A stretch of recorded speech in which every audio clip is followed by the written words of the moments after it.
आपके सामने एक और नए और ऐतिहासिक case Rose and Frank company versus Crompton and brother limited case के बारे में डिस्कस करती हूँ। बात 20वीं सदी की शुरुआत की है। दो कंपनीज मैन्युफैक्चरिंग और ट्रेडिंग के बिजनेस कर रही थीं।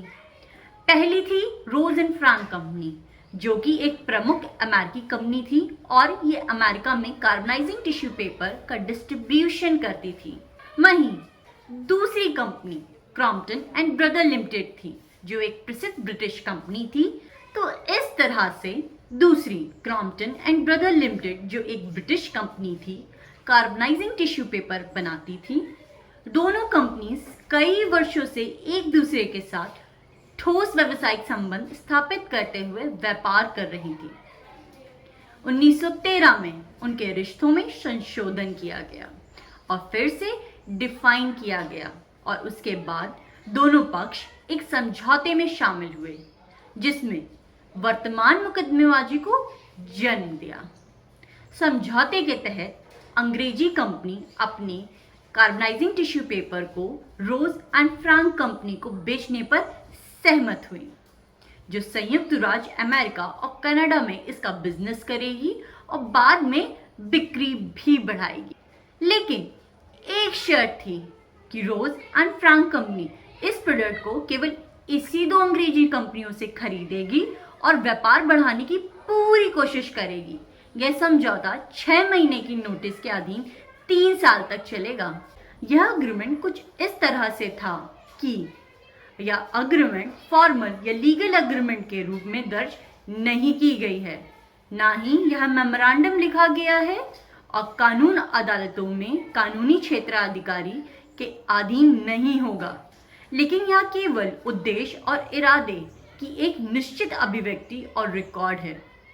संबंधित दोनों पक्ष, जिनमें से प्रत्येक एक दूसरे के साथ पिछले व्यापार के आधार पर पूरे विश्वास के साथ सम्मानपूर्वक खुद को वचन देते हैं कि इसे दोनों पक्ष में से प्रत्येक द्वारा आपसी वफादारी और मैत्रीपूर्ण संयोग के साथ पूरा किया जाएगा। आप इस क्लॉज को ध्यान से सुनें और समझें, क्योंकि यह क्लॉज इन पार्टीज को सारे लीगल ऑब्लिगेशन से मुक्त करता है और इस तरह से उनके बीच हो रहे बिजनेस किसी पे भी कोई लीगल ऑब्लिगेशन नहीं बनाता है। थोड़ा सा अजीब है, पर उनके बीच का एग्रीमेंट यही था। कुछ समय बाद जब रोज एंड फ्रैंक कंपनी ने कागज के लिए ऑर्डर दिया, जिसे शुरू में क्रॉम्पटन एंड ब्रदर ने स्वीकार कर लिया, लेकिन ऑर्डर पूरा होने से पहले ही एग्रीमेंट रद्द कर दिया गया और पेपर भेजने से इनकार कर दिया। क्रॉम्पटन एंड ब्रदर ने बताया कि जिस टर्म्स एंड कंडीशंस पर उनके बीच एग्रीमेंट हुआ था, वो रोज एंड फ्रैंक कंपनी सही तरीके से अप्लाई करने में असफल रहा है और सही तरीके से बिजनेस नहीं कर रहा है और इन कारण दोनों के बीच एक लीगल डिस्प्यूट जन्म हुआ।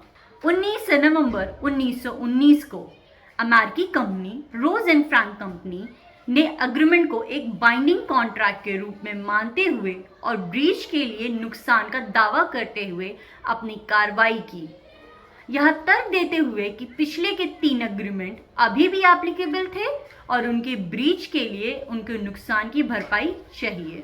वहीं दूसरी ओर British company Crompton and brother limited ने तर्क दिया कि उनका समझौता बाध्यकारी अनुबंध नहीं था, इसीलिए वे किसी भी नुकसान के लिए जिम्मेदार नहीं ठहराए जा सकते हैं।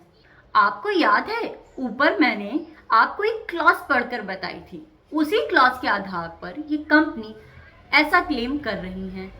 तो अब कोर्ट के सामने इशू ये थे कि पहला इशू ये था, क्या 1913 का agency agreement legally binding contract था, और दूसरा इशू ये था कि क्या मेंशन किया गया क्लॉज एग्रीमेंट की लीगैलिटी को नकारने के लिए पर्याप्त था। फर्स्ट इंस्टेंस में अदालत ने माना कि ऑनरेबल प्लेज बाकी डॉक्यूमेंट के इरादे के प्रतिकूल थी और इसके अलावा इस तरह के क्लॉज की इन्फोर्सिबिलिटी पब्लिक पॉलिसी के विपरीत थी। अपने फैसले में जस्टिस बेलहाचे ने तर्क दिया कि डिस्प्यूटेड क्लॉज का कोई प्रभाव नहीं था और डॉक्यूमेंट कानूनी रूप से बाइंडिंग कॉन्ट्रैक्ट था और अदालत ने लागू करने योग्य था। अब मामला अपील के माध्यम से हाउस ऑफ लॉर्ड पहुंची। इस मामले में पहला सवाल यह है कि क्या 11 जुलाई 1913 को पार्टीज द्वारा साइन डॉक्यूमेंट और 12 अगस्त 1913 को वादी द्वारा साइन डॉक्यूमेंट ने पार्टीज के बीच एक कॉन्ट्रैक्ट का गठन किया था।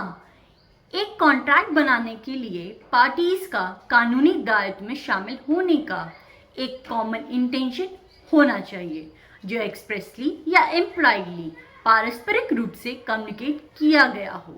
इस तरह का इंटेंशन आमतौर पर तब अनुमान लगाया जाएगा जब पार्टीज एक समझौते में प्रवेश करती हैं जो अन्य मामलों में कॉन्ट्रैक्ट बनाने के संबंध में कानून के नियम के अनुरूप होती हैं। इससे सहमत वादे या वादों की नेचर से इनडायरेक्टली निगेटिव किया जा सकता है, जैसे कि हॉस्पिटैलिटी की ऑफर और एक्सेप्टेंस के मामले, या बैल्फोर बनाम बैल्फोर में परिवार के सदस्यों के बीच पारिवारिक जीवन के दौरान किए गए कुछ समझौते के मामले में देखा जा सकता है। यदि इंटेंशन को इनडायरेक्टली निगेटिव किया जा सकता है तो इसे एक्सप्रेसली भी निगेटिव किया जा सकता है।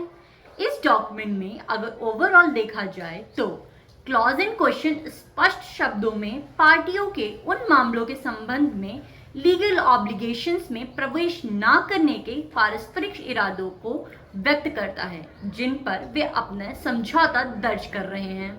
हालांकि यह अजीब है, लेकिन बिजनेसमैन द्वारा अपने व्यापारिक संबंधों को आपसी वादों द्वारा रेगुलेट करने की कोशिश करने में कुछ भी बेतुका नहीं है जो लीगल ऑब्लिगेशन बनता ही नहीं हो और या तो ऑनर या सेल्फ इंटरेस्ट के दायित्व पर निर्भर करता है या शायद दोनों। इस तरह से इस एग्रीमेंट में यह क्लॉज एक प्रमुख क्लॉज है और इसे अस्वीकार नहीं किया जाना चाहिए।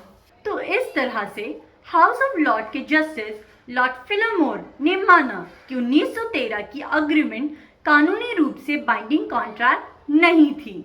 1913 की अग्रीमेंट की तारीख पर पिछले सभी समझौते आपसी सहमति से निर्धारित किए गए थे, लेकिन दिए गए और स्वीकार किए गए वर्क ऑर्डर सेल के इन्फोर्सिबल कॉन्ट्रैक्ट को बखूबी बनता है।